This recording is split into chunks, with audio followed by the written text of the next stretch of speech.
Esta es tu historia. Esta es mi historia. Pero principalmente, esta es la más grande historia que se haya contado.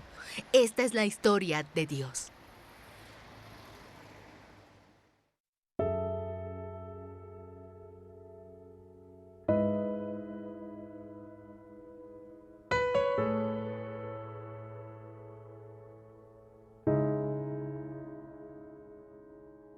En el tiempo que los jueces gobernaban el país, hubo allí una época de hambre. Entonces un hombre de Belén de Judá emigró a la tierra de Moab junto con su esposa y sus 2 hijos.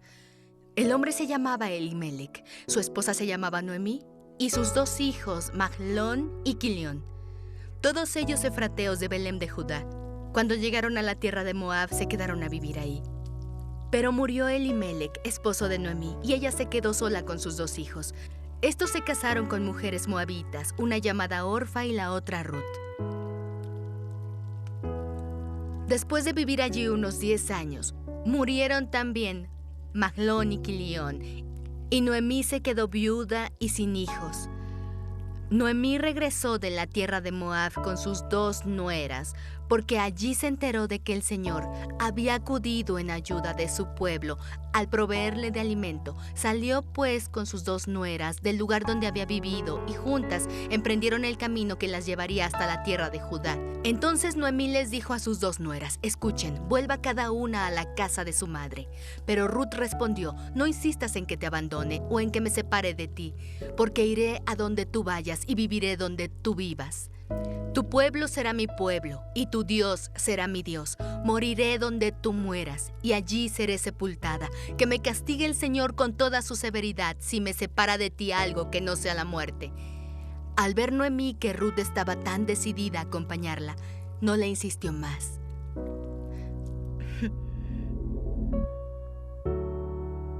Sesión 9. La fe de una mujer extranjera.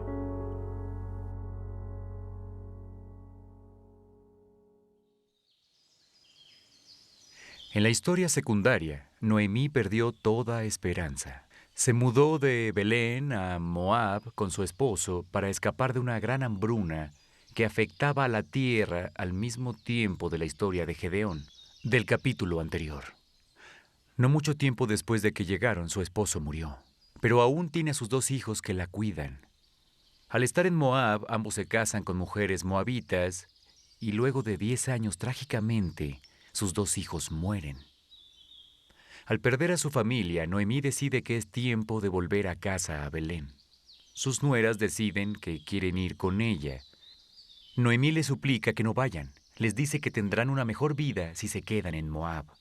Su discurso lo termina con estas dolorosas palabras: no, hijas mías, mi amargura es mayor que la de ustedes. La mano del Señor se ha levantado contra mí. Ruth 1:13. En la historia secundaria vemos que ya perdió toda esperanza, y ella siente que es el resultado de todo lo que hace el Señor en la historia primaria. Noemí pudo convencer a una de sus nueras de quedarse, pero la otra, Ruth, insistió en ir con ella. Así le comenta su decisión: porque iré a donde tú vayas y viviré donde tú vivas. Tu pueblo será mi pueblo y tu Dios será mi Dios. Ruth 1:16. Ella eligió el camino menos transitado. La vida será extremadamente dura para Noemí y Ruth. Es probable que vivan en la pobreza el resto de sus vidas. Y para empeorar las cosas, Ruth es moabita. Los moabitas habían oprimido a Israel durante 18 años antes de que Ahot, el juez, los librara. En la historia secundaria, había pocas posibilidades de que fuera aceptada, pero por un amor profundo hacia su suegra y buscando su bienestar, ese es el camino que ella toma. Cuando Ruth y Noemí pasan la frontera hacia Belén, después de haberse ido por más de una década, las mujeres de la ciudad exclaman: ¿no es esta Noemí? Ya no me llame Noemí, repuso ella, llámenme Mara, porque el Todopoderoso ha colmado mi vida de amargura. Me fui con las manos llenas, pero el Señor me ha hecho volver sin nada. Ruth 1:19-21. La palabra Mara, en hebreo, significa amargo. Ella está convencida de que Dios orquestó todo esto, y así fue, pero ella no sabe cómo terminará la historia. Noemí tiene una tierra que su esposo y sus hijos cultivaban, pero Noemí no puede trabajar esta propiedad ella sola, así que tendrá que vender su tierra para pagar las cuentas, y cuando lo haga, Eso hará básicamente que su vida termine en la servidumbre. Pero la pastilla más grande y amarga que debe tragar es que la identidad de una familia está ligada a la tierra que posee. Si pierde la tierra de su esposo, será como si nunca hubiera existido. ¿Cómo sobrevivirán dos mujeres solas y pobres en Belén? Bueno, en el Viejo Testamento existía una provisión para los pobres que se llamaba recoger. Los que poseían la tierra enviaban a los segadores al campo a recolectar la cosecha. Lo poco que quedara atrás, tenían que dejarlo ahí para que los pobres lo recogieran. Esa es la principal forma de ayudar de Ruth y de mostrarle amor a su suegra ya vieja. Ella iba a ir a recoger y esperaba llevar a casa suficiente grano para que sobrevivieran. Ella selecciona al azar un campo para recoger y el dueño le muestra su favor. A Ruth le sorprende que la reciban siendo extranjera e incluso le den su protección. Esto es lo que le pregunta al dueño. ¿Cómo es que le he caído tan bien a usted hasta el punto de fijarse en mí, siendo solo una extranjera? Ya me han contado, le respondió Boz, todo lo que has hecho por tu suegra desde que murió tu esposo, cómo dejaste padre y madre y la tierra donde naciste y viniste a vivir con un pueblo que antes no conocías. Que el Señor te recompense por lo que has hecho. Que el Señor, Dios de Israel, bajo cuyas alas has venido a refugiarte, te lo pague con creces. Ruth 2:10-12. Ruth corre a casa con los brazos llenos de comida y emocionada comparte la historia con Noemí mientras cenan abundantemente. Noemí le pregunta cuál es el nombre del dueño y Ruth le contesta que se llama Boz. A Noemí casi le da un paro cardíaco. ¿Por qué? Porque Boz es un pariente cercano. ¿Por qué está tan emocionada por eso? Verás, hay un concepto que te enseñan en la ley. En Deuteronomio 25, para ser exactos, se declara que si un hombre muere sin heredero, su pariente más cercano tiene la opción de casarse con la viuda, amarla, cuidarla, pagar las deudas financieras y redimir la tierra. A ese hombre se le llama el pariente redentor. Cuando tiene un hijo, precisa cederle esa tierra al heredero en nombre del esposo fallecido para que su nombre siga vivo. Esencialmente, el pariente redentor se arriesga mucho y al final no aumenta sus ganancias ni un centavo. Noemí no había tenido tanta esperanza en mucho tiempo. Ella asume el papel de una casamentera judía como la que podemos ver en El violinista en el tejado. Le dice a Ruth que se dé una ducha, se aplique un poco de Chanel 5 y se ponga su vestido del Sabbat. Luego tenía que ir a la casa de Boz esa noche y hacer el papel de Cenicienta. Necesitaba esperar hasta que él terminara de comer. Nunca te acerques a un hombre con el estómago vacío. Cuando se hubiera dormido, ella tenía que entrar, descubrirle los pies y recostarse al pie de su cama. Boz entendería exactamente lo que Ruth hacía. Era una forma no verbal de pedirle matrimonio. Así que Ruth hace todo lo que Noemí le dice. Boz se despierta sorprendido y pregunta quién es, y ella contesta, soy Ruth, su sierva. Extienda sobre mí el borde de su manto, ya que usted es un pariente que me puede redimir. Ruth 3:9. La palabra para manto en hebreo es la misma palabra para ala. Cuando Ruth conoció a Boz, él se refirió al ala de Dios proveyéndole un refugio. Ruth ahora le estaba pidiendo a Boz que fuera el ala de Dios para ella. Y él acepta, ejerce su obligación y ellos se casan.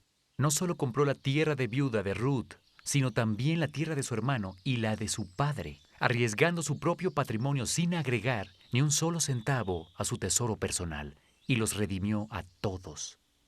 ¿Qué hace que Boz aparte su atención de sus propias necesidades egoístas y quiera ayudar a una extranjera?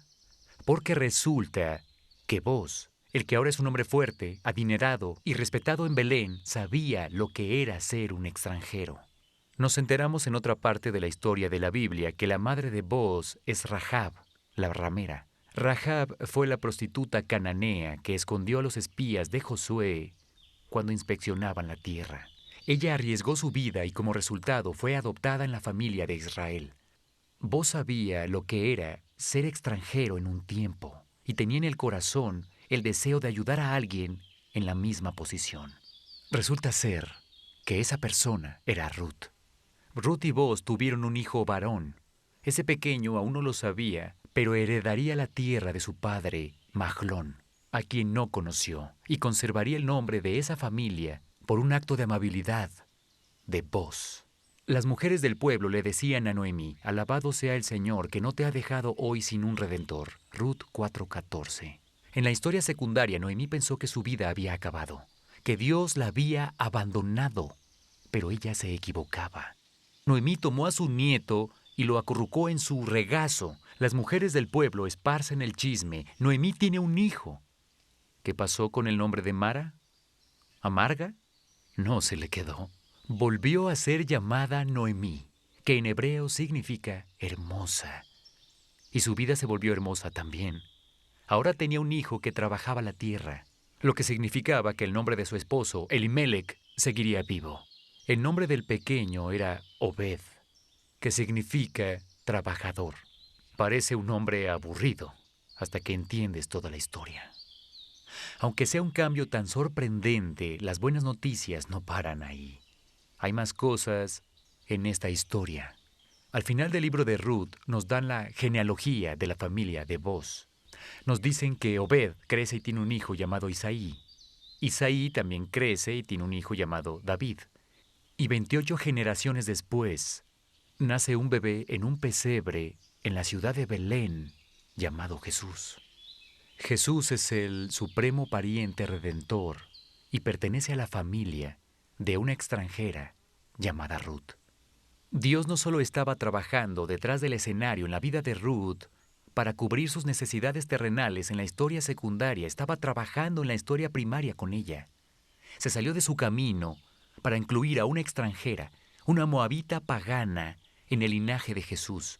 Esto es una aceptación extrema. En la historia secundaria, su vida parece sin esperanzas, sin acceso a la aceptación. En la historia primaria, Dios redime su vida y la acepta como su hija. Tal vez ahora tu propia historia parezca sin esperanzas, con un sabor amargo. Pero recuerda, si amas a Dios y alineas tu vida con sus propósitos, como aprendimos en Romanos 8:28, Dios está haciendo que todo esto sea para bien. Espera con paciencia a Dios. Espera pacientemente a que Dios descubra su buen plan para ti.